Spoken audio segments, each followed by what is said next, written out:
সরাসরি একটা গল্প দিয়েই আজকের ক্লাসটা শুরু করি। ঠিক গল্প নয়, একটা ঐতিহাসিক ঘটনা।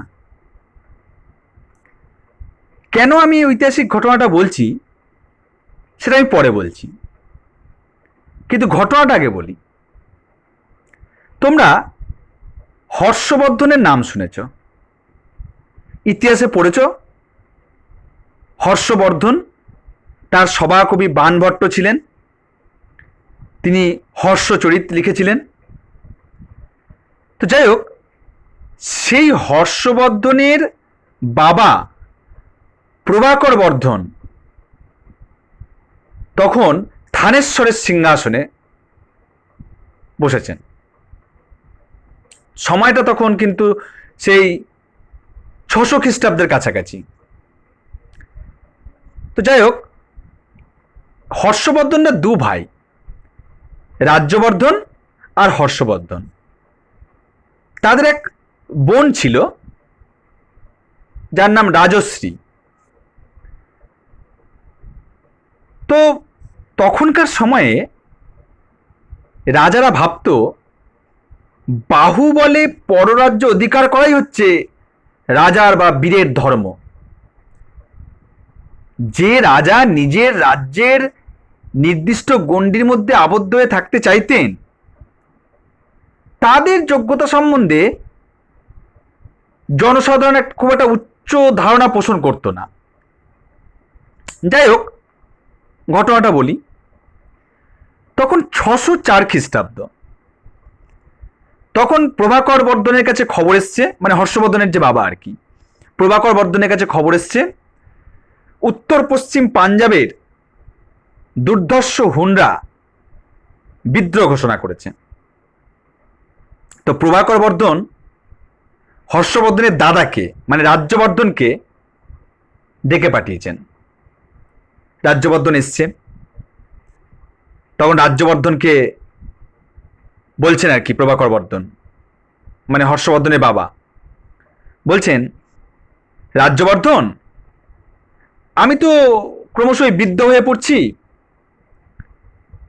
অদূর ভবিষ্যতে তুমিই হবে মহারাজা। তো আমি বেঁচে থাকতে তোমার উচিত রাজকার্যে অভ্যস্ত হওয়া। তো বিজাতীয় যা হুন্ডা, তারা বিদ্রোহী হয়েছে, তা তুমি তাদের দমন করতে পারবে কি? তো রাজ্যবর্ধন তখন তরুণ, নত মস্তকে হাস্য মুখে বললেন, ক্ষত্রিয় আমি, অস্ত্র ধারণ করাই আমার কর্তব্য। আপনি যদি আদেশ করেন তাহলে আমি এখনই যুদ্ধযাত্রা করতে পারি। প্রভাকর বর্ধন বললেন, উত্তম বৎস, এবারে তুমি হুনদের এমন শিক্ষা দিয়ে আসবে ভবিষ্যতে তারা যেন আর কোনোদিনও মাথা তুলে দাঁড়াতে না পারে। কিন্তু স্মরণ রেখো, এই হুনরা সহজ শত্রু নয়। তোমার মায়ের পূর্বপুরুষরা একসময় ছিলেন ভারতবর্ষের সম্রাট, কিন্তু দুরাত্মা হুনদের দৌরাত্মেই তাদের বিপুল সাম্রাজ্য আজ অতীতের স্বপ্ন। তো রাজ্যবর্ধন বললেন যে মনে রাখবো মহারাজ। কিন্তু সেই সময় তার পিতার একেবারে নয়নের মণি হর্ষবর্ধন তাড়াতাড়ি এগিয়ে এসে বললেন, পিতা, আমিও কি ক্ষত্রিয় নই? দাদা যাবেন যুদ্ধে আর আমি বসে থাকবো রাজপ্রাসাদে? কেন, আমার কি অস্ত্রশিক্ষা হয়নি? প্রভাকর বর্ধন তখন তার মাথার উপরে মানে স্নেহের পরশ, মানে স্নেহের বসে আর কি হাত দিয়ে বললেন, এখনো সময় হয়নি পুত্র, যথাসময়ে তুমিও যুদ্ধযাত্রা করবে বই কি। কিন্তু হর্ষবর্ধনকে কিছুতেই মানানো গেল না, সে কিছুতেই কোনো কথা শুনছে না। তখন প্রভাকর বর্ধন বাধ্য হয়ে বললেন, বেশ বাছা, তুমিও কিছু সৈন্য নিয়ে যুবরাজের পিছনে পিছনে যাও। যুদ্ধক্ষেত্রের কিছু দূরে একটা পার্বত্য অরণ্যভূমিতে তুমি সেখানে শিকারের অনেক সুযোগ পাবে, সেইখানে তুমি তোমার শিবির স্থাপন করে নিও। যদি দরকার হয় তো রাজ্যবর্ধন তোমাকে আহ্বান করবেন। হর্ষবর্ধন দেখলো এটা ঘরে বসে থাকার থেকে ভালো, তাই সে আর কিছু বলল না। যুদ্ধের আশায় সেও তখন চলল। আমার গল্পটা যে কারণে বলা সেটা এইটুকু বললেই যথেষ্ট। কিন্তু গল্পটা যখন বলেছি তাও একটু চেষ্টা করে দেব। কিন্তু আমি যে কারণে বলতে চাইছি, আজকে আমি তোমাদের যে 4টে লাইন পড়াতে চাইছি, যে একদিকে গ্রাম্য জীবনের কথা কবি প্রথমে বলেছেন, যেটা আমি তোমাদের সেই দিন বলেছিলাম। তারপরের 4 লাইনে কবি নাগরিক জীবনের কথায় ফিরে আসছেন। কবি বলছেন, পৃথিবীতে কত দ্বন্দ্ব, কত সর্বনাশ, নতুন নতুন কত গড়ে ইতিহাস, রক্ত প্রবাহের মাঝে ফেনাইয়া ওঠে সোনার মুকুট কত ফুটে আর টুটে। দেখো, এই যে পৃথিবীতে কত দ্বন্দ্ব, কত সর্বনাশ, সত্যি ক্ষমতার লিপ্সায়, শাসন করার ইচ্ছায়, লোভ লালসায় মানুষের সঙ্গে মানুষের, অর্থাৎ রাজার সঙ্গে রাজার দ্বন্দ্ব হয়েছে, সর্বনাশ হয়েছে। এক ইতিহাস থেকে আর এক ইতিহাস গড়ে উঠেছে, নতুন নতুন ইতিহাস তৈরি হয়েছে। কিন্তু এটাও সত্যি, শুধুমাত্র যে দ্বন্দ্ব, শুধুমাত্র লিপ্সায় ক্ষমতার শাসন, এটাও নয়, এর সঙ্গে এটাও ছিল যে রক্তে, অর্থাৎ তখন রাজাদের রক্তের মধ্যে এটা ঢুকে গিয়েছিল যে যুদ্ধের মধ্য দিয়েই তার বীরত্ব প্রদর্শন, এবং সেই বীরত্ব প্রদর্শনই হচ্ছে ধর্ম। এই জায়গাটা থেকে রাজাদের মধ্যে যুদ্ধের একটা উন্মাদনা চলতেই থাকতো, এবং এর মধ্য দিয়েই নাগরিক জীবনের গতি প্রবাহিত হতো।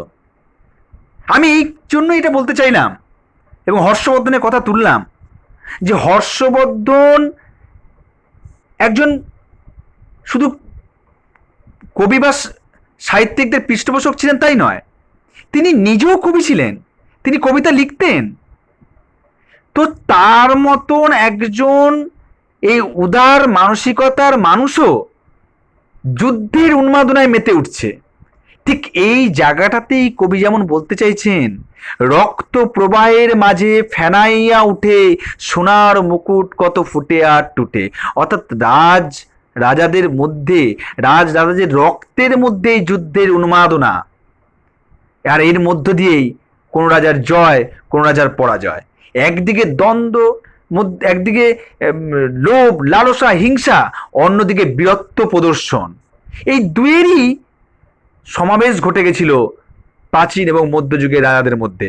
আর তার জন্য নাগরিক জীবনে প্রতিনিয়ত দ্বন্দ্ব সংঘাত লেগেই থাকত। আজকে আমি এই 4 লাইনের যে জায়গাটা, মানে যে প্রশ্নটা আমি রাখতে চাইছি, সেটা 4টে লাইনেরই মানে খুব গুরুত্বপূর্ণ দুটো প্রশ্ন হয়। একটা হচ্ছে পৃথিবীতে কত দ্বন্দ্ব, কত সর্বনাশ, নতুন নতুন কত গড়ে ইতিহাস, এই লাইনটা তুলে দিয়েও একটা প্রশ্ন হয়। আবার রক্ত প্রবাহের মাঝে ফেনাইয়া উঠে সোনার মুকুট কত ফুটে আর টুটে, এটা দিয়েও একটা প্রশ্ন হয়। আমরা যদি সেই প্রসঙ্গ সহ ব্যাখ্যা, এই দুটো প্রশ্নকে দেখি, কিন্তু প্রশ্নের উত্তরটা এক, শুধু একটু এদিক ওদিক করে দিলেই, প্রথম এবং শেষ লাইনটা একটু এদিক ওদিক করে দিলেই একটা উত্তরই কিন্তু দুটো প্রশ্নের উত্তর দেওয়া যায়। প্রসঙ্গ সহ ব্যাখ্যায় আমি বলেছিলাম যে প্রসঙ্গ সহ ব্যাখ্যায় উৎস লিখতে হবে। উৎস মানে হচ্ছে কার লেখা, কোথা থেকে নেওয়া হয়েছে।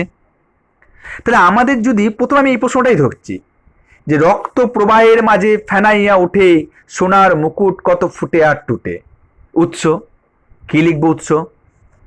উৎস লিখব উদ্ধৃত অংশটি রবীন্দ্রনাথ ঠাকুরের চৈতালি কাব্যগ্রন্থের অন্তর্গত খেয়া কবিতা থেকে নেওয়া।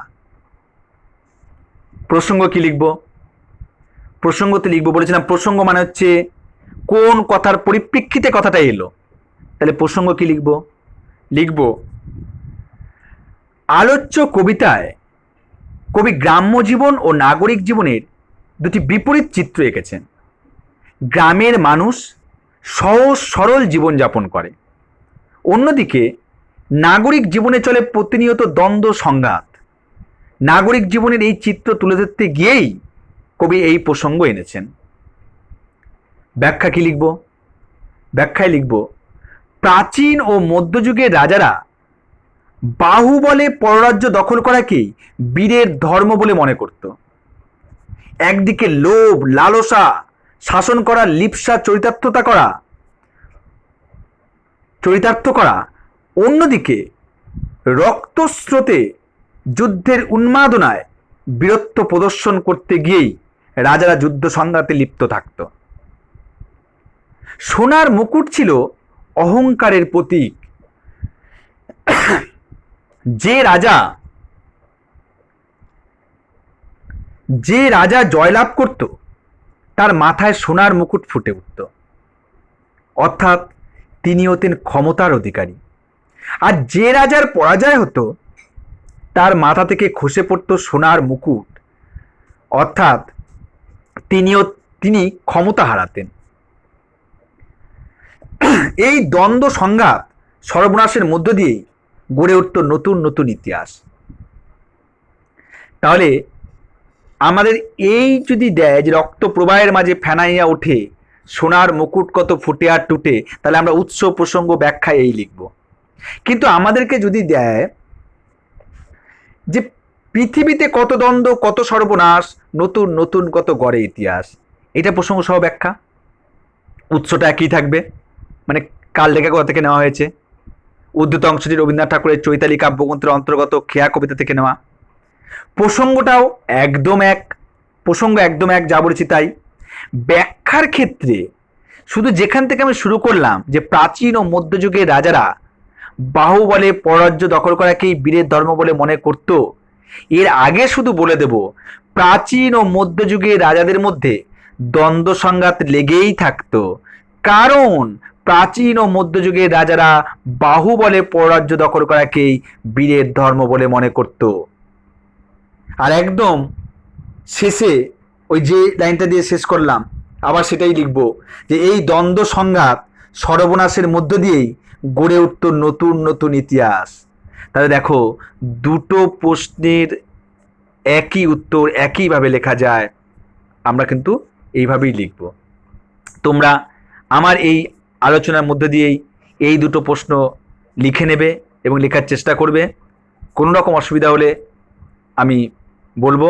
আর আজকে যে গল্পটা শুরু করেছিলাম সবটা বলতে পারলাম না, আমি চেষ্টা করছি পরের ক্লাসে বলার।